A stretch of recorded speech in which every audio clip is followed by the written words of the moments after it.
Chapter 11. Who Stole the Tarts?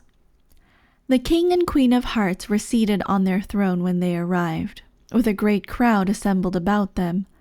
All sorts of little birds and beasts, as well as the whole pack of cards. The knave was standing before them in chains, with a soldier on each side to guard him.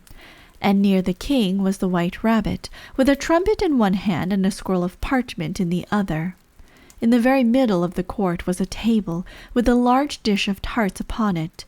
They looked so good that it made Alice quite hungry to look at them.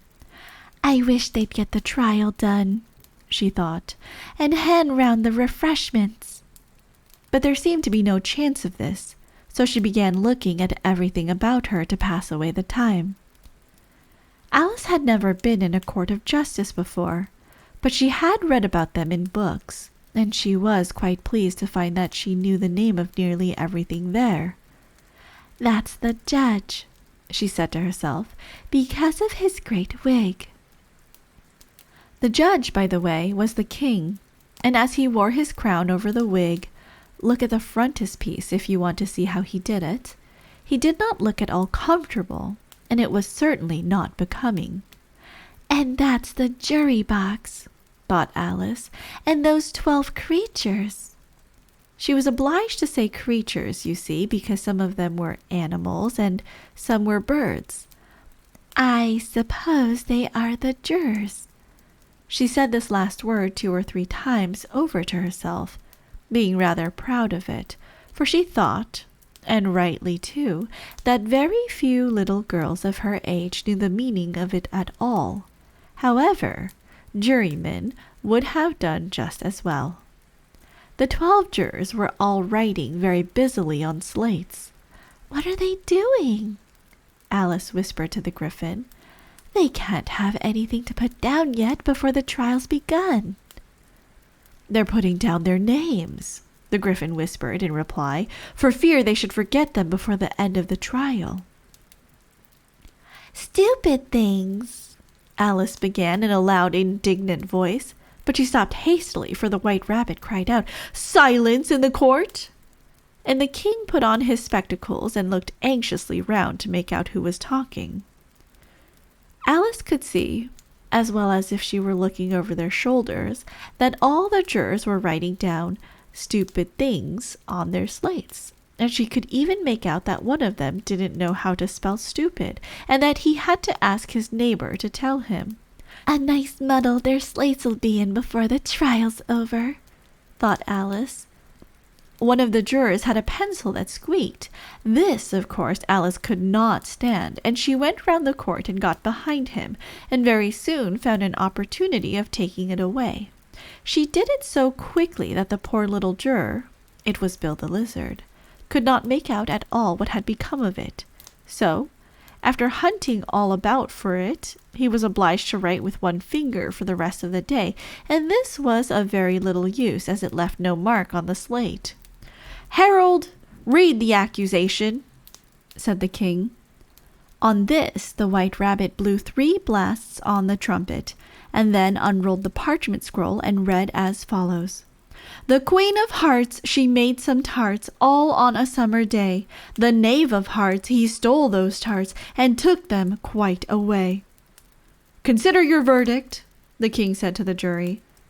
"Not yet, not yet," the rabbit hastily interrupted. "There's a great deal to come before that." "Call the first witness," said the king. And the white rabbit blew 3 blasts on the trumpet and called out, "First witness!" The first witness was a hatter. He came in with a teacup in one hand and a piece of bread and butter in the other. "I beg your pardon, your majesty," he began, "for bringing these in, but I hadn't quite finished my tea when I was sent for." "You ought to have finished," said the king. "When did you begin?"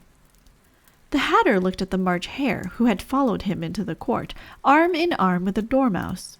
"14th of March, I think it was," he said.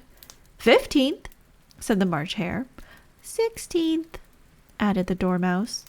"Write that down," the king said to the jury, and the jury eagerly wrote down all 3 dates on their slates, and then added them up, and reduced the answer to shillings and pence. "Take off your hat," the king said to the Hatter. "It isn't mine," said the Hatter. "Stolen!" the king exclaimed, turning to the jury, who instantly made a memorandum of the fact. "I keep them to sell," the Hatter added as an explanation. "I've none of my own. I'm a hatter." Here the queen put on her spectacles and began staring at the Hatter, who turned pale and fidgeted. "Give your evidence," said the king, "and don't be nervous, or I'll have you executed on the spot." This did not seem to encourage the witness at all. He kept shifting from one foot to the other, looking uneasily at the queen, and in his confusion he bit a large piece out of his teacup instead of the bread and butter. Just at this moment, Alice felt a very curious sensation, which puzzled her a good deal until she made out what it was. She was beginning to grow larger again, and she thought at first she would get up and leave the court, but on second thoughts, she decided to remain where she was as long as there was room for her. "I wish you wouldn't squeeze so," said the Dormouse, who was sitting next to her. "I could hardly breathe."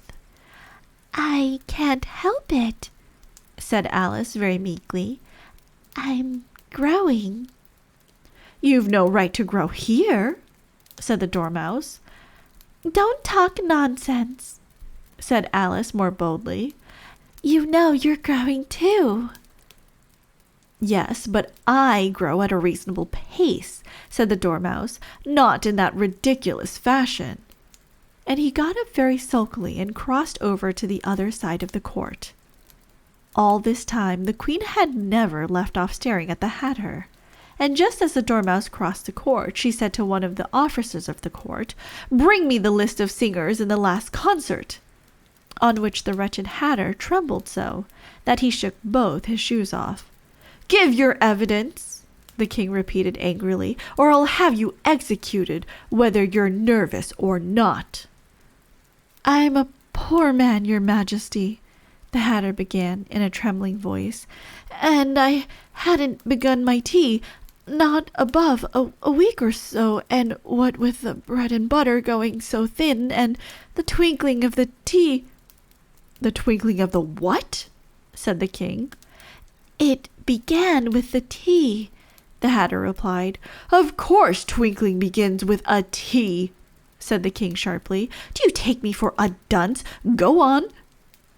"I'm a poor man," the Hatter went on, "and most things twinkled after that, only the March Hare said—" "I didn't," the March Hare interrupted in a great hurry. "You did," said the Hatter. "I deny it," said the March Hare. "He denies it," said the king. "Leave out that part." "Well, at any rate, the Dormouse said—" The Hatter went on, looking anxiously round to see if he would deny it too, but the Dormouse denied nothing, being fast asleep. "After that," continued the Hatter, "I cut some more bread and butter." "But what did the Dormouse say?" one of the jury asked. "That I can't remember," said the Hatter. "You must remember," remarked the king, "or I'll have you executed." The miserable Hatter dropped his teacup and bread and butter and went down on one knee. "I'm a poor man, your majesty," he began. "You're a very poor speaker," said the king. Here one of the guinea pigs cheered and was immediately suppressed by the officers of the court. As that is rather a hard word, I will just explain to you how it was done. They had a large canvas bag, which tied up at the mouth with strings. Into this they slipped the guinea pig, head first, and then sat upon it. "I'm glad I've seen that done," thought Alice.